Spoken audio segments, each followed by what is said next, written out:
नमस्कार विद्यार्थियों,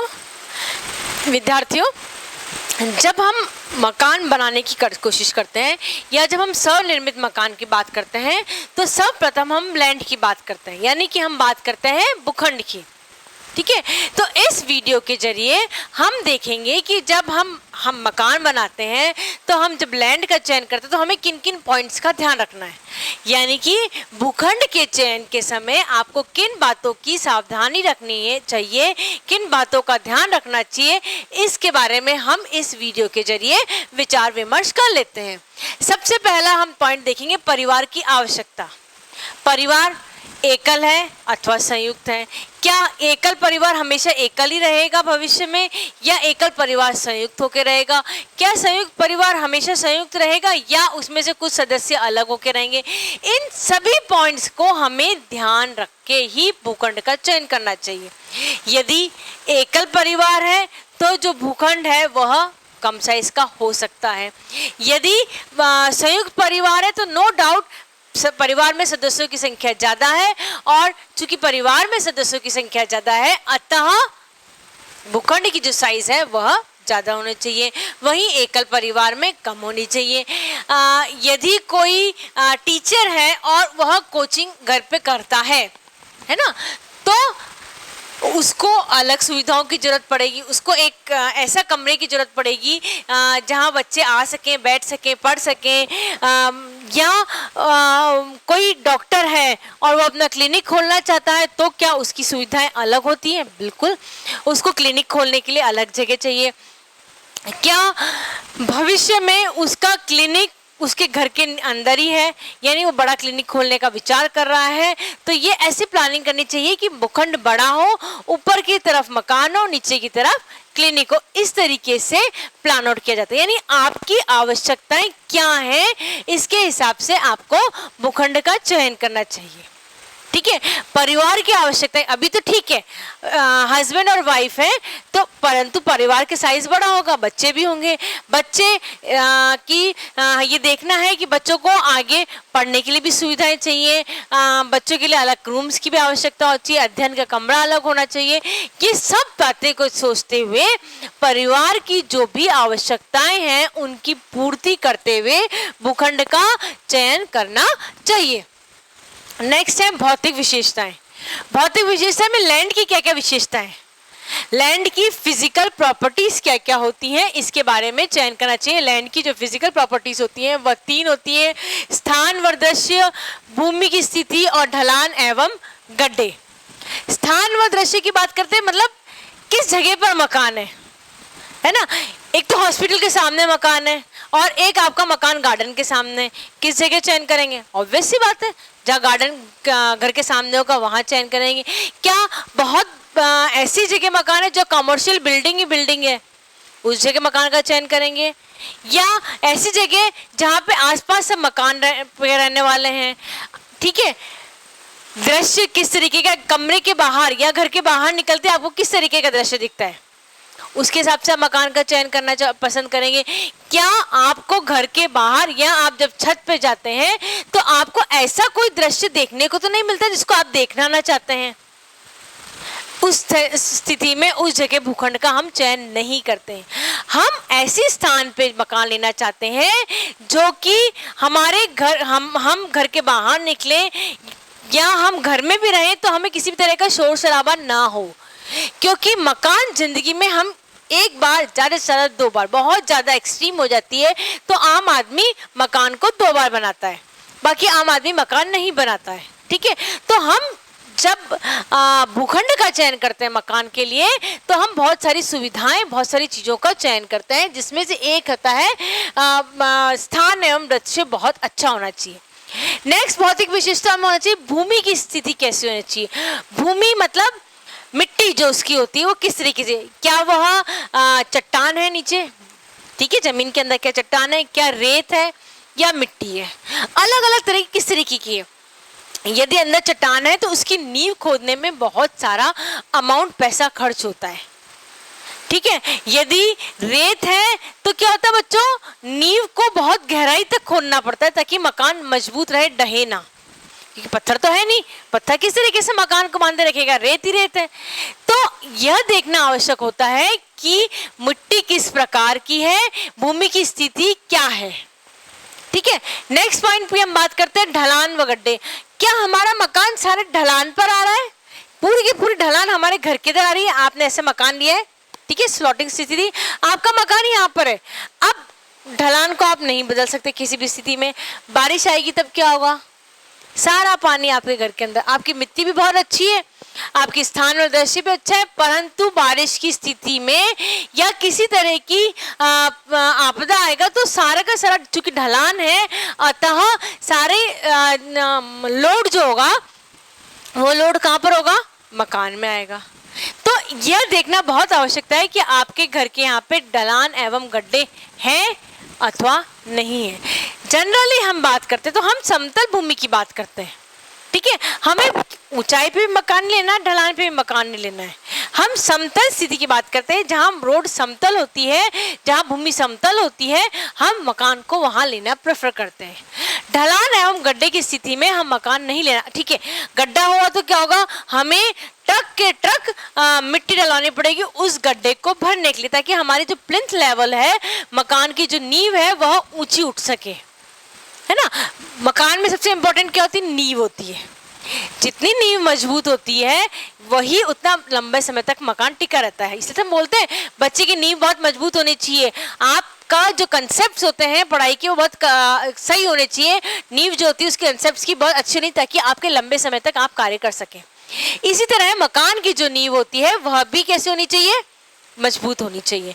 तो भूमि की स्थिति, स्थान व दृश्य, ढलान व गड्ढे आप चेंज नहीं कर सकते किसी भी परिस्थिति में।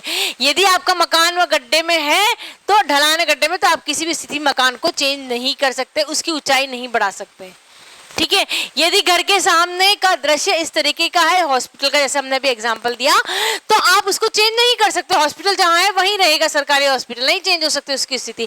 उस जगह आप मकान लेंगे तो क्या होगा, आपको बार बार हॉस्पिटल में एम्बुलेंस की आवाज़ें और तरह तरह की आवाज़ें जो हम सुनना नहीं पसंद करते हैं, दृश्य जो हम देखना पसंद नहीं करते हैं, वह देखने को और सुनाई मिलेंगे। नेक्स्ट हम बात करते हैं स्वास्थ्य संबंधी तथ्य। ये सबसे इंपॉर्टेंट होते हैं, ठीक है। स्वास्थ्य संबंधी तथ्य आप भूमि चयन में कैसे देखेंगे, ये किस तरीके से देख सकते हैं, बड़ा ही विचित्र पॉइंट आ गया बच्चों। पॉइंट ये है कि आपके आसपास का माहौल कैसा है। क्या आसपास बहुत सारी फैक्ट्रीज हैं जो बहुत धुआं निकल रही हैं। अब हमने मकान, चूंकि वहाँ सस्ता हो रहा था, हमने वहाँ मकान ले लिया, परंतु क्या हो गया, चूंकि बहुत धुआं निकल रहा था पर्टिकुलर फैक्ट्रियों से, तो वो धुआं हमारे अंदर, क्योंकि हम तो वहीं रह रहे हैं, हम वहीं सांस ले रहे हैं, अब जब हम सांस ही वहाँ ले रहे हैं तो क्या हो रहा है, वो धुआं हमारे अंदर भी जा रहा है। हमें कोई स्मोकिंग की आदत नहीं है, हमें कोई किसी तरह की गंदी आदतें नहीं है, परंतु फिर भी हमारे लंग्स खराब हो गए। क्यों? क्योंकि वो धुआं हमारे अंदर जा रहा है। यानी स्वास्थ्य संबंधी तथ्य हमें अवश्य देखना चाहिए। क्या आसपास ऐसा है कि गंदगी उस जगह पर्टिकुलर जगह फेंकी जाती है, ठीक है। बरसों से गंदगी, चाहे सरकारी हो चाहे गैर सरकारी हो, चाहे लोगों के द्वारा की जा रही हो, गंदगी एक पर्टिकुलर जगह पे फेंकी जाती है, और वह गंदगी हमारे घर, हमने जहाँ मकान लिया, हमने जहाँ भूखंड का चयन किया, उसके जस्ट सामने मच्छर, मक्खी, जितनी भी तरह की गंदगियाँ होती हैं, जानवर होते हैं, वह उधर आएंगे, बैठेंगे, और फिर वो क्या होगा, फ्लाई करके हमारे घर पर आ जाएंगे, और हमें स्वास्थ्य संबंधी परेशानियों का सामना करना पड़ सकता है। तो हमें ऐसी जगह का, भूखंड का चयन करना चाहिए जहां आसपास किसी भी तरह की फैक्ट्रीज ना हो, जहां आसपास फैक्ट्री से पानी निकल रहा हो और वह जमीन के अंदर जा रहा है, और वह पानी हम अगर जमीन खोदें, है ना, यदि हमारे पास पानी नहीं आ रहा हो और अगर हमें जमीन से पानी निकालना, तो हम वो पानी पिए। ये प्रॉब्लम हो रही है कई गाँव में, आपने देखा। हम एग्जाम्पल लेते हैं सांगानेर का। जयपुर के पास एक जगह है सांगानेर। सांगानेर के नो डाउट बहुत अच्छे कपड़े होते हैं, उसका कलर्स भी बहुत अच्छे होते हैं, परंतु उसकी जो डाइस होती है ना, तो वो डाइस जो लगती है कपड़ों के ऊपर, वो पानी यूज किया जाता है। अब क्या होता है, जो पानी होता है ना बच्चों वहाँ पे, वो ग्राउंड में जा रिसता है, ऑब्वियस सी बात है। अब वहाँ की जमीन के अंदर वो जो डाइस का पानी है वो पहुँच चुका है। वहाँ जो लोग बाग रह रहे हैं उन्हें स्वास्थ्य संबंधी परेशानी आ रही है। क्यों? क्योंकि पानी तो वो यूज कर रहे हैं। है ना, जो ग्राउंड वाटर यूज किया जा रहा है उनके द्वारा वो वही यूज किया जा रहा है, तो क्योंकि वो डाइस का द्वारा मिक्स होता है ना, तो वो इम्प्योर वाटर हो गया। बरसों से, सालों से वह पानी जो हो रहा है डाइस का, वह ग्राउंड में एक मिनट में, एक दिन में, महीनों में नहीं हो रहा है, वो वर्षों का कार्य होता है ना। तो वर्षों से कार्य के कारण क्या हो रहा है कि वो डाइस का पानी ग्राउंड में जा रहा है, ग्राउंड वाटर यूज किया जा रहा है, और उस जगह पे स्वास्थ्य संबंधी परेशानियां आ रही है। यानी कि पानी से भी परेशानी आ सकती है, और हमने आपको एग्जांपल दिया अभी, धुएं से भी परेशानी आती है। तो हमें ये देखना है कि हम उस एरिया में मकान ना लें जहां बहुत सारी इंडस्ट्रीज हो, है ना, जो कि स्वास्थ्य संबंधी परेशानियां व्यक्ति को दे सके। नेक्स्ट है सार्वजनिक सुविधाएं। सार्वजनिक सुविधाएं क्या होती है? पार्क है, बस स्टैंड है, रेलवे स्टेशन है, इस तरह की सार्वजनिक सुविधाएं। अब आपने मकान ले लिया जो कि आपका रेलवे स्टेशन आपसे 25 किलोमीटर दूर है, ठीक है, महीने में 1 या 2 बार आपको जाना पड़ता है आउट ऑफ स्टेशन। अब महीने में 1-2 बार तो आपको परेशानी का सामना करना पड़ता है, समझ गए आप? या आपने मकान उस जगह ले लिया जहाँ पे इस तरह की कोई सुविधाएं नहीं है, ना तो कोई बस स्टैंड है, ना ऑटो स्टैंड है, ना कोई हॉस्पिटल्स है। यानी सरकार के द्वारा जो सुविधाएं दी जाती हैं, जो सभी लोगों के लिए सुविधा होती है, सार्वजनिक सुविधाएं, वह सुविधाएं आपके पास अवेलेबल ही नहीं है। इस जगह पे मकान नहीं लेना चाहिए। हम कम से कम हॉस्पिटल हमारे घर के पास हो, आवश्यकता पड़ने पर हम जल्दी से जा सकते हैं। कम से कम बस स्टैंड हमारी ज़्यादा नहीं तो कम से कम 5-7 किलोमीटर की दूरी पर हो, 10 किलोमीटर की दूरी पर हो। रेलवे स्टेशन 10 किलोमीटर हमारे पहुंच में हो। समझ रहे हैं आप बात को? यदि हम मकान ये जो सार्वजनिक सुविधा हमारे पहुंच के अंदर होगी तभी तो हम उसका उपयोग कर सकेंगे।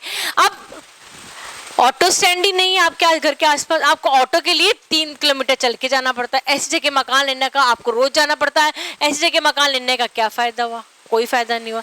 यानी सार्वजनिक सुविधाएं जो सरकार के द्वारा दी गई है वह आपके घर के आसपास होनी चाहिए, जिससे कि आप उसका फायदा उठा सकें बिना किसी भी परेशानी के, बिना किसी भी स्वयं को कष्ट पहुंचाए। नेक्स्ट है पारिवारिक आवश्यकताएं। पारिवारिक आवश्यकताएं क्या होती हैं? परिवार की कितनी आवश्यकताएं? क्या हर बच्चे को अलग कमरे की आवश्यकता है? ठीक है, हमारे यहाँ पे आए दिन पार्टीज होती है, तो क्या हम एक अलग पार्टी का रूम बना सकते हैं? मेरी परिवार की आवश्यकता है ये कि हमारे घर में हर बार पार्टी होती है, महीने में 2 बार पार्टी होती है, तो मुझे तो पार्टी के लिए अलग रूम चाहिए। मेरे परिवार में डॉक्टर है तो मुझे क्लिनिक के लिए अलग रूम चाहिए। मेरे परिवार में टीचर है, ट्यूशन लेता है, उसको अलग रूम चाहिए। पारिवारिक आवश्यकता क्या है? मेरे परिवार में वृद्धजन है, उनकी आवश्यकताएं क्या हैं? उनकी आवश्यकताएं ये है कि उनको पार्क चाहिए मूवमेंट के लिए। समझ रहे हैं आप बात? तो वो ज्यादा नहीं जा सकते, तो मुझे ऐसी जगह मकान लेना पड़ेगा जहां पार्क आसपास में हो, है ना। तो परिवार की किस तरीके से आवश्यकताएं होती हैं, उन पारिवारिक आवश्यकताओं के हिसाब से ही भूखंड का चयन करना पड़ता है। नेक्स्ट और सबसे इंपॉर्टेंट है मितव्ययता। आपकी पॉकेट क्या अलाउ करती है? आपकी पॉकेट अलाउ करती है। हमारे यहाँ पे अगर हम बात करें बिल्डिंग मकानों की, तो हम बोलते हैं अच्छा ये तो बहुत पॉश एरिया में, रिहायशी इलाके में मकान है, यानी कि उस भूखंड की जमीन ज़्यादा है, जमीन की कीमत ज़्यादा है।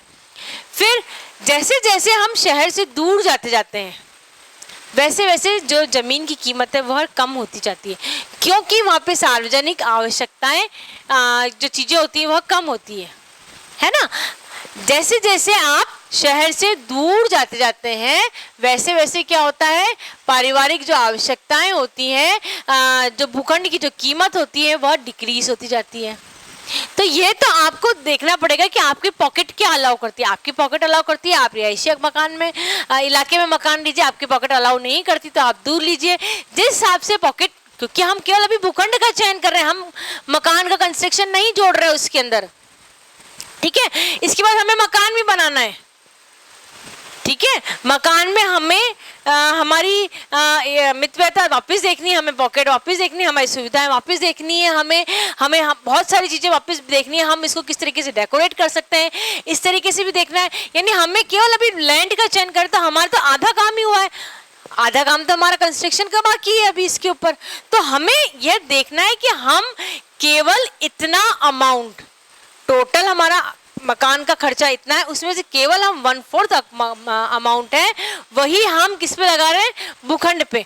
3/4 मकान हम कंस्ट्रक्शन पे लगा रहे हैं, या हम हमारे जो टोटल अमाउंट है उस टोटल अमाउंट में से हम आधा अमाउंट हम भूखंड में लगा रहे हैं और आधा अमाउंट हम किस में लगा रहे हैं, कंस्ट्रक्शन में लगा रहे हैं। तो यह तो व्यक्ति की पॉकेट के ऊपर, व्यक्ति की आवश्यकताओं के ऊपर डिपेंड करता है कि भूखंड का चयन किस तरीके से किया जाता है। Last but the not least, और सबसे इंपॉर्टेंट होता है कानूनी पक्ष। क्यों भाई कानूनी पक्ष क्यों इंपॉर्टेंट होता है?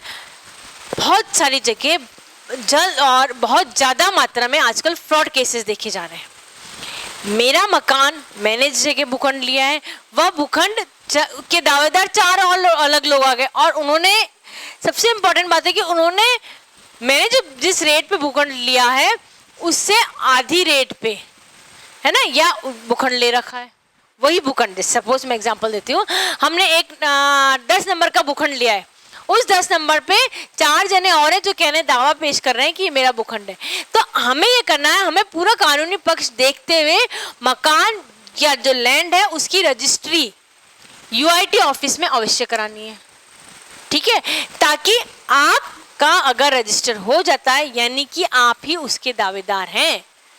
मकान किसके नाम लेना है, भूखंड किसके नाम लेना है, XYZ किसके नाम लेना है, हस्बैंड के नाम लेना है, वाइफ के नाम लेना है, कॉम्बिनेशन दोनों हस्बैंड वाइफ का लेना है, पक्ष रखना है, पूरा कानूनी पक्ष बिल्कुल क्लियर हो जाना चाहिए, ठीक है। कानूनी पक्ष क्लियर होता है तब किसी भी तरह की आगे फ्यूचर में किसी तरह की समस्या नहीं आती है। और यदि विवादित भूखंड है ना, यदि विवादित भूखंड है तो इस तरीके के भूखंड से हमेशा बचना चाहिए। इस तरीके के भूखंड का उपयोग कभी भी नहीं लेना चाहिए, उसका चाहे वो कितनी ही कम रेट में मिल रहा हो, परंतु क्योंकि उसकी हो सकता है कि विवादित है तो कई 10, 15, 20, 25 साल बाद विवाद उठ के आए, आपको विवाद का सामना ना करना पड़े, आपकी जो नेक्स्ट जनरेशन है उनको विवाद का सामना करना पड़े। इसलिए कोशिश ये करनी चाहिए कि कानूनी पक्ष बिल्कुल लेखा जोखा जो होता है, पेपर्स जो होते हैं बिल्कुल क्लियर होने चाहिए, ब्लैक एंड व्हाइट में ही होने चाहिए। ब्लैक एंड व्हाइट का अर्थ होता है कागजी कार्रवाई पूरी तरह से पूर्ण होनी चाहिए। यदि इन सब बातों का ध्यान रखा जाएगा भूखंड खरीदते वक्त, तो नो डाउट भूखंड बहुत अच्छी तरीके से परिवार की आवश्यकताओं को पूर्ति करते हुए, मानसिक संतुष्टि देते हुए होगा।